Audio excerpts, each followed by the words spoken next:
we are waiting for David Seymour from the ACT Party, the leader of the ACT Party. And you'll note when National had its conference over the weekend, of course, the mainstream media, who are all pretty well aligned with Labor, let's be honest, they went and got reaction, which meant giving Kerry Allen, which have some technicals with David, which we're sorting out, probably our end. They give Kerry Allen, the Minister of Justice, a free hit on National Party policy.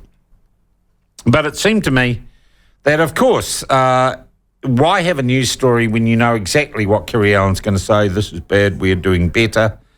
The real question is, are National's law and order policies, this is the real question to my mind, in line with ACT's law and order policies? Because it is likely the two will govern together. It is unlikely we will have an election result where the government is changed, where National would govern alone.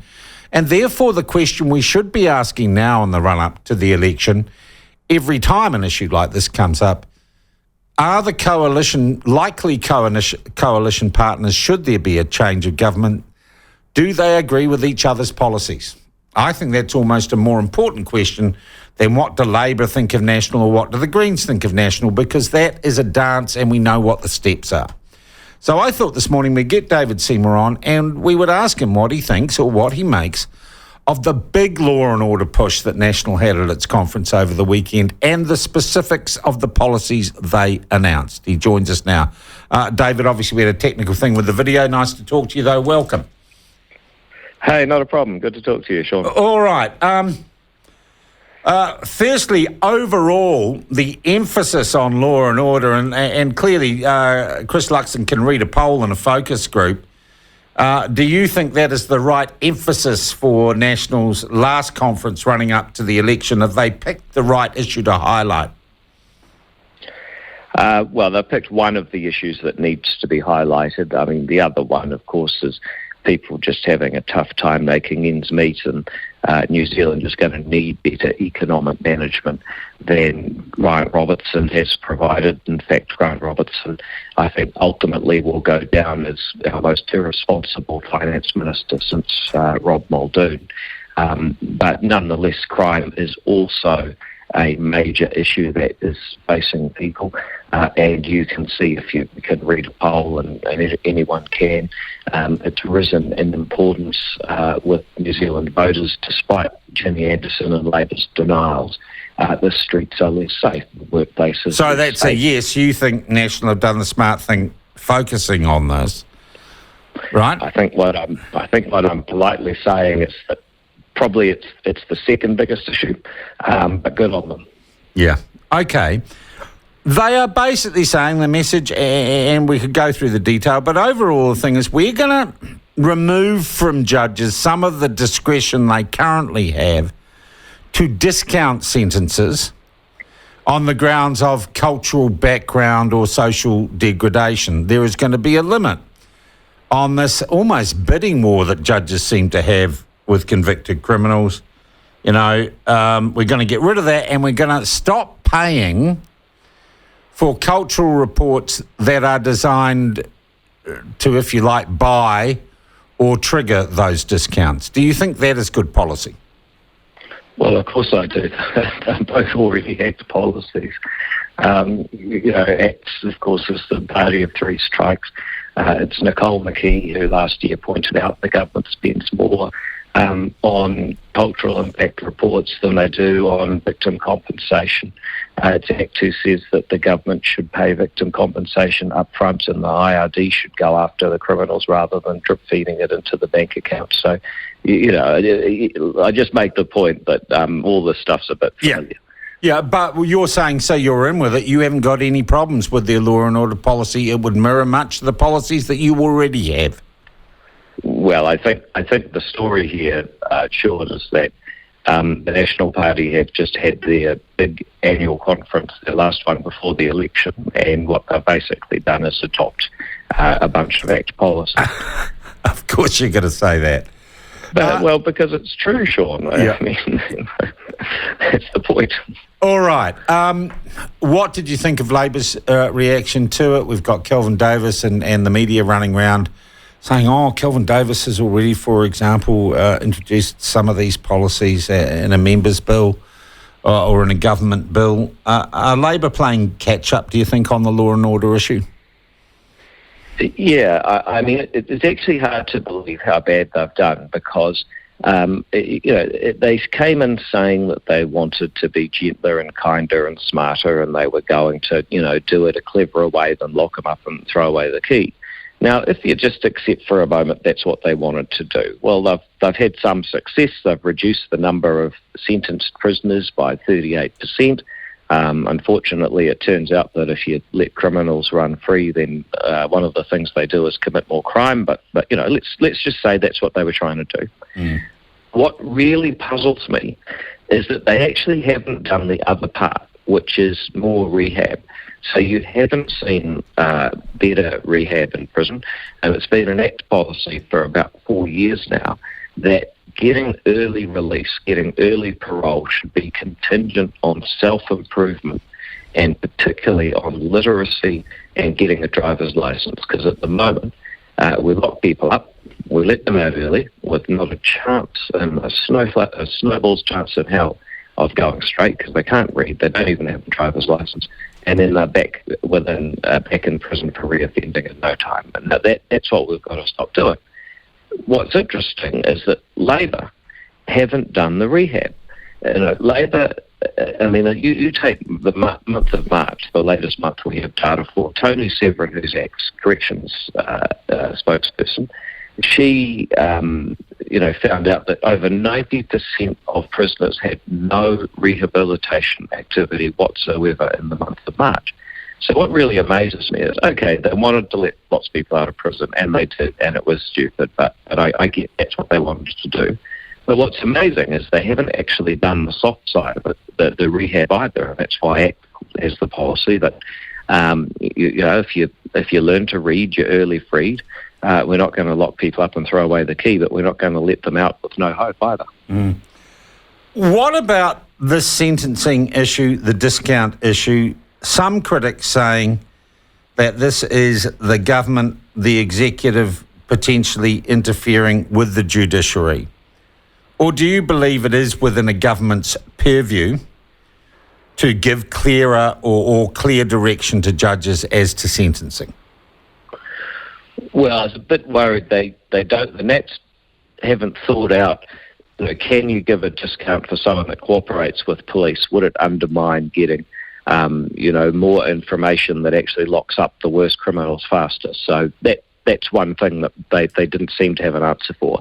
But more generally, we hear this objection all the time. You can't interfere with the judges. Well, there's two problems with that.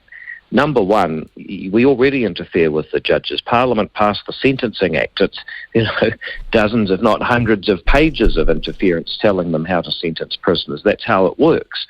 And if the next Parliament wants to change the Sentencing Act further, then it can. 3 strikes was interfering with judges, saying if someone commits 3 sexual or violent crimes, they go away for the maximum sentence. Parliament's allowed to make laws. And I get a little bit sick of this idea from judges that they're a law unto themselves. It's actually not how it works. This is a democracy. The second issue I have, and the platform's basically the only outlet that has taken this on in recent times, is that normally I'd want to live in a country where you can leave it to the legal profession to uphold the rule of law, and they're kind of a bulwark against tyranny because they'll stand up for the individual's rights. But when you've got a Supreme Court that is busy and actively trying to make it 16, when it's trying to say tikanga is the basis of New Zealand law, when it is got a law society that appears to be comfortable with a new government department with Crown appointees regulating the legal profession, I actually feel like we don't have a legal profession or a judiciary that we can trust to uphold the rule of law. I mean, it's quite scary to read some of those Supreme Court decisions and then read the demolitions of them by Justice Koch, who is he's the only good one as far as I can tell. So, generally speaking, Parliament's allowed to make laws, and specifically right now, I think we've got a real problem that I don't know that the way the courts are acting that we should be, worried about what they think on certain matters, because they've actually lost the plot in some places. Mm. All right, look, that covers it off, and sounds like you guys not quite in lockstep, and you think they've nicked their ideas, but you would say that. It looks at that. Well, no, Sean, objectively, these are policies that ACT had previously released. Yep. Okay. And is there anything they haven't done that you would want to in government in terms of law and order? Well, I think the obvious one that I've just talked about is the requirement to do serious rehab before you get released. I mean that is important.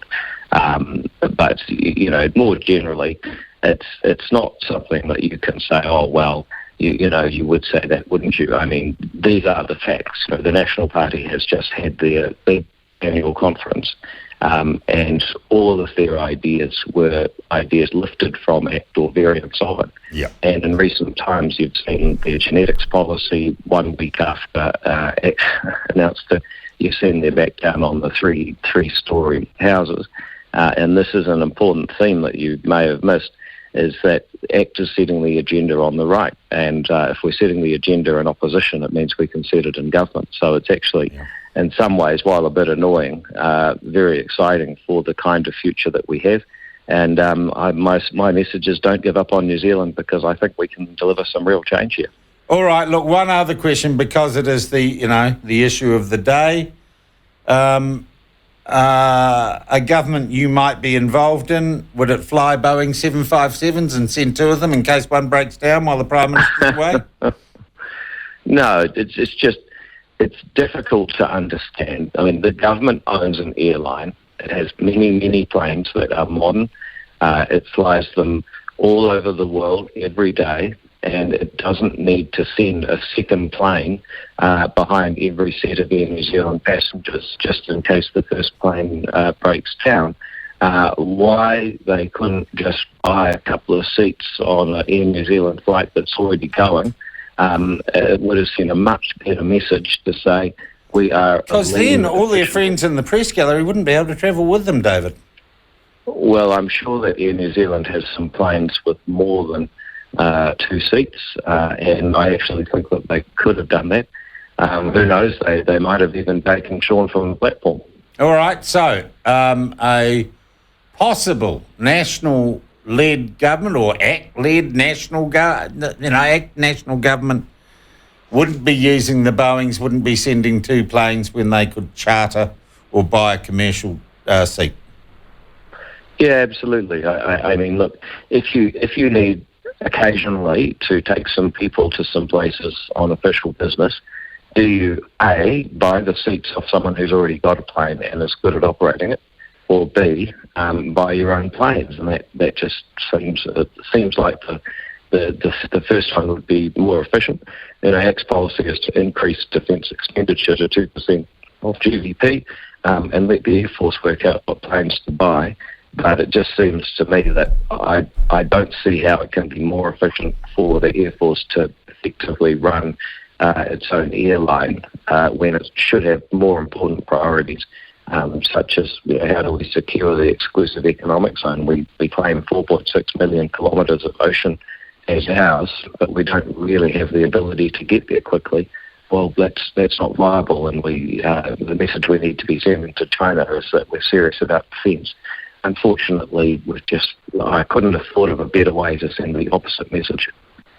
David, I thank you very much indeed for your time this morning. That is David Seymour, the leader of the ACT Party, and in lockstep, he says national. They're still competing against each other in the run-up to the election, aren't they? But no 2-plane strategy with... If David Seymour's got anything to do with that. And I said, it's just ridiculous, really. But I don't know, when you're not spending your own money, and this is the problem with bureaucracy, which we're going to talk about later, in government departments, and when it's someone else's money you're spending, you don't really care if you waste it, do you? It's your own money that you're really, really careful with, which is why we don't all run around with 2 cars backing each other up in case one breaks down. We take the risk, don't we? Really.